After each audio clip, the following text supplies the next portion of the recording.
Ik wist eigenlijk, omdat er natuurlijk verder geen enkele duif in de lucht was, het is Sint-Vincent, weet je, en dat klopte.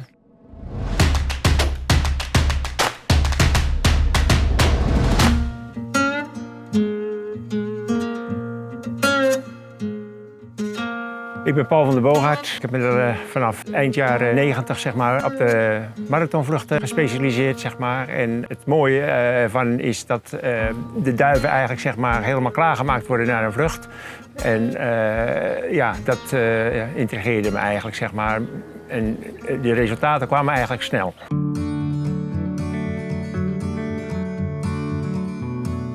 Op Sint-Vincent heb ik 12 duiven mee, 6 koppels eigenlijk. Zeg maar. Een vrij jonge ploeg voor mij doen wel, 2-jarigen. Ik speel liever 3-jarigen op Sint-Vincent, omdat in het begin van het seizoen is het eigenlijk best altijd pittig. En ze moeten eigenlijk zeg maar, toch wel ervaring hebben. En ja, afgelopen week was ook eigenlijk een beetje te pittig voor misschien wel voor de 2-jarigen. Hè. Dus de goeie komen wel door, maar ja, het is voor wat net voor duiven die die er nog niet zo ver zijn, zeg maar, is het best heel lastig om de thuishaven te bereiken. Ja.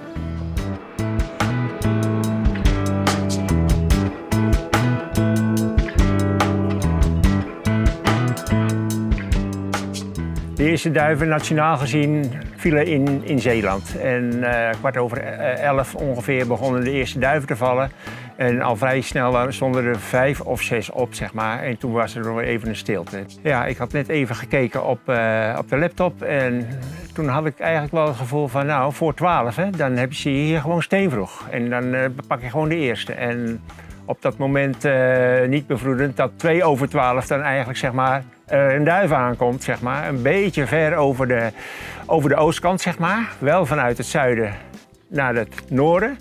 En of dat hij ineens denkt van, hé, ik ben er. Stopt hij, houdt in, knijpt en in één keer op de klep. Ja, een prachtig moment. En ik wist eigenlijk, omdat er natuurlijk verder geen enkele duif in de lucht was, het is Sint-Vincent, weet je. En dat klopte.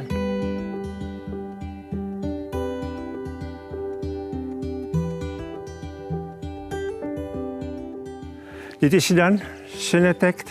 Een kleine duivin, wilskrachtige duivin, wil eigenlijk niet graag vastgehouden worden. Ze heeft eigenlijk net de eerste pen eruit, zeg maar.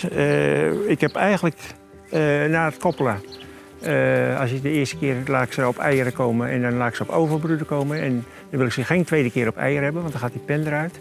Dus dan worden ze op wetenschap gezet en dan worden ze na sabli, heb ik ze gekoppeld.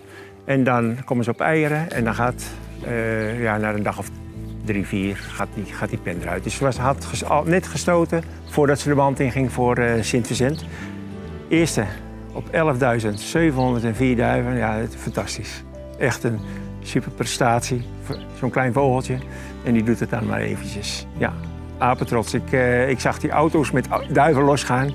En als je dan van al die duiven die de lucht in gaan, ja, de eerste hebt, ja, bijzonder. Heel bijzonder.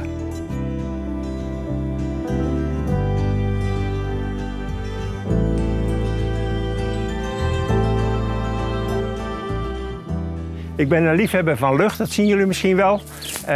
De ramen zijn open. Ik heb een ren voor de jonge duiven. Hier zie je dus die jonge duiven, die worden eigenlijk op de vuile mest gespeeld. Het is open, lucht kan erin. Het is wel eens nat, maar het is ook weer zo droog. En ik ben ervan overtuigd dat die jonge duiven eigenlijk, doordat ze op de vuile mest zitten, minder gauw ziek worden van allerlei. Dus die bacteriënhuishouding wordt al heel jong bij die duiven ingebracht en daar kunnen ze gewoon goed tegen. En hier heb ik dan eigenlijk een hok van 6 meter. Daar speel ik nestspel op. Er zitten 32 bakken in. En die zijn niet allemaal vol. Ik begin meestal met 2 of 3 bakken minder. En ja, doordat de duiven wegblijven, wordt het door het seizoen natuurlijk nog minder. En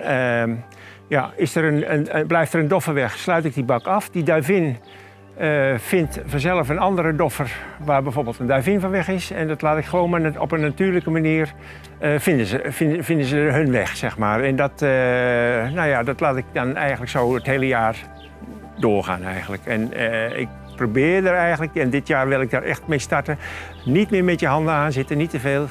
op 10 dagen starten. Duivinnen die nu weer op het nestje terug zijn van Sint-Vicent, wil ik toch kijken of dat ze over 6, 7 dagen een eitje willen pakken wat aangepikt is. En zo naar de volgende vlucht toe te werken, zeg maar. En dan komen ze misschien nog een derde keer in de gelegenheid om op een derde vlucht nog een keer op 10 dagen mee te gaan. Dus eigenlijk op die manier wil ik het spelen. En als ze 2 keer een goede prijs pakken, ja, dan moeten we natuurlijk zeer tevreden zijn.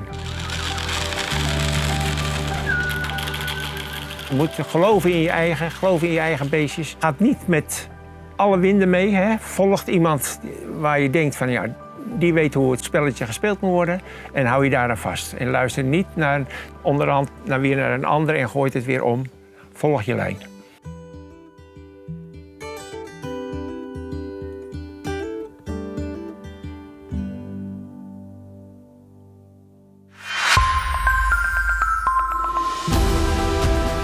...2020, ongelooflijk goed seizoen. Ik wil gewoon dat de klanten in de hele wereld succes hebben met de eierkampduiven. En dat blijkt hoe langer hoe meer. I really like discipline and my pigeons in season, they are like soldiers. Mijn systeem is Gabi, 50%. En ik gebruik Galaxy Light. En dan gingen die duiven los. Ik krijg er nu weer kippenvel van. Gewoon zo mooi.